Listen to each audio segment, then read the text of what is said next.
Discharge. Give it to me straight. I can take it. I have a message.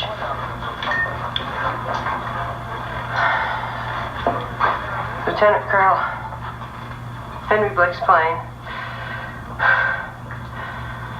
was shot down over the Sea of Japan. It spun in.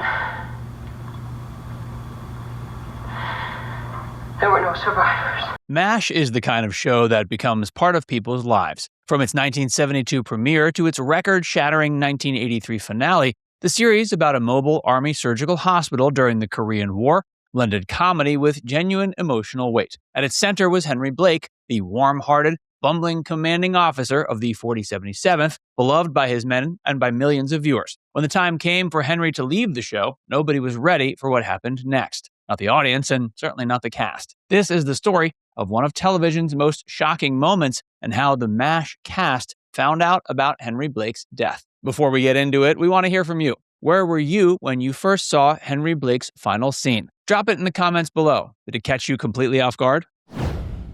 A character worth keeping. Now, guys, some of you are going back home to your wives. Some of you are going back to your sweethearts. And some, for all I know, are going back to both. I've heard this guy. He's great.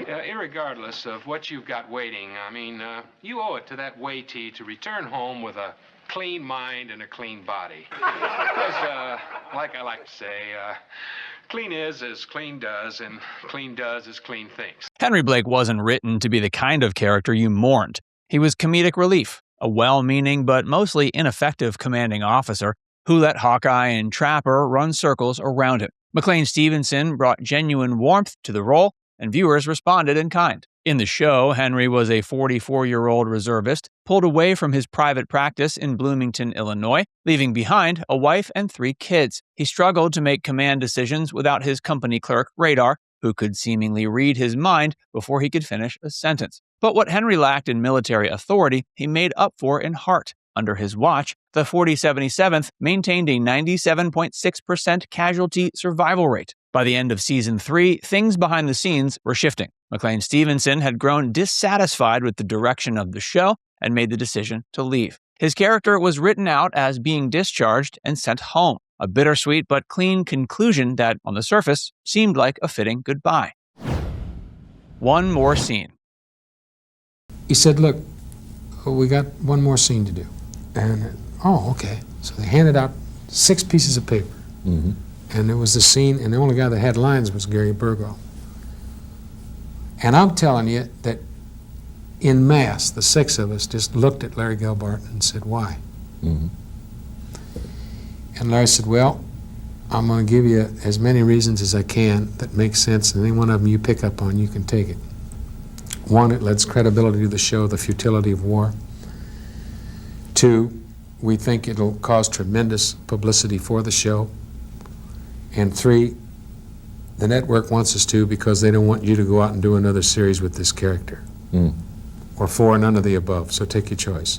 The plan was simple. Henry gets his papers, says his farewells, and heads back to Illinois. Then, the producers decided to add one more scene, and that decision changed everything. In a choice deliberately kept off the table during production, the writing team scripted an additional moment for the episode's final act. After Henry's plane takes off, Radar walks into the operating room mid-surgery, struggles to get words out, and then reads from a piece of paper. Henry's plane has been shot down over the Sea of Japan. There are no survivors. It was a jarring pivot from the rest of the episode's tone.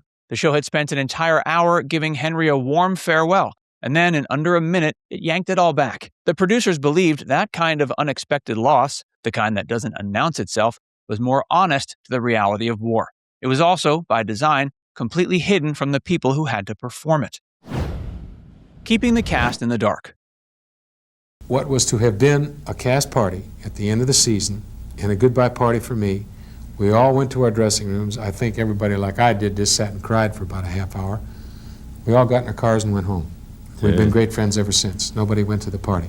The decision to keep the cast unaware of Henry's fate was entirely deliberate. Alan Alda was the only actor who knew what was going to happen before the scene was filmed. Everyone else was left in the dark until the very last moment. The reasoning was straightforward. They wanted genuine reactions. Skilled actors can prepare emotionally for a moment they know is coming, and the production didn't want prepared, they wanted real. By withholding the information until just before filming, they were essentially creating a situation where the cast would experience the news the same way a viewer would. Cast members received the updated pages shortly before the scene was shot. For many of them, reading those lines for the first time was equivalent to hearing the news themselves. Henry Blake, a character they had worked alongside for 3 full seasons, was gone, and none of them had seen it coming. On the day they filmed it, if they started to film the show knowing that Henry was a dead man by the end of the episode, their performances would have been quite different. It would have colored their performances. Good as they are, you can't help it, because they would have been dealing with their emotions as people, as co-workers of McLean Stevenson. It was an effect we devoutly desired not to have. when the scene was shot, the reactions were not performance. Actors in the middle of a routine surgery scene suddenly found themselves processing something that felt far more personal than a script change. Gary Berghoff, who played Radar and delivered the news, reportedly had a particularly difficult time getting through the scene. He hadn't had time to process what he was about to say before the cameras were rolling. The scene itself was remarkably restrained. No swelling music, no extended reaction shots designed to pull emotion from the audience. Radar reads the message, and the doctors go back to work. Because in war, there's no pause button. That restraint was intentional, and it worked. The raw quality of the cast's reactions gave the scene an authenticity that's hard to replicate and harder to forget. The audience and the aftermath. When he died, they were angry with us. They were angry, and they wrote the producers and phoned the producers, and they wanted, an explanation of this. And Gene said it's interesting to note that until McLean wanted to leave, they would never have thought to do that. When Abyssinia Henry aired on March 18, 1975, the response was immediate. Viewers who turned in expecting a standard farewell episode were blindsided. CBS received a flood of calls and letters from people who simply weren't prepared for that kind of loss from a primetime comedy. It reframed what MASH was. The show had always carried a serious undercurrent, but Henry Blake's death made that tension impossible to ignore. This was a show that understood what war actually cost. McLean Stevenson was reportedly unhappy with how his exit was handled, feeling blindsided by the decision. And the relationship between him and the production was strained in the years that followed. Even so, the scene has endured as one of the most discussed moments in television history, proof that great storytelling doesn't always give audiences what they want, and a reminder of exactly how the MASH cast found out about Henry Blake's death. I'll give you a clean version. Larry Linville said, "Brilliant." And Gary Berghoff looked at McLean Stevenson and said, "You'll probably win the Emmy." Gary Berghoff looked at McLean Stevenson and he said, "You'll probably win the Emmy for this, you son of a bitch." McLean didn't say anything. Just sort of, it really threw him. Now it's time to hear from you. When Radar walked into that operating room and read those words out loud, did it hit you the way it hit the cast? Let us know in the comments section below.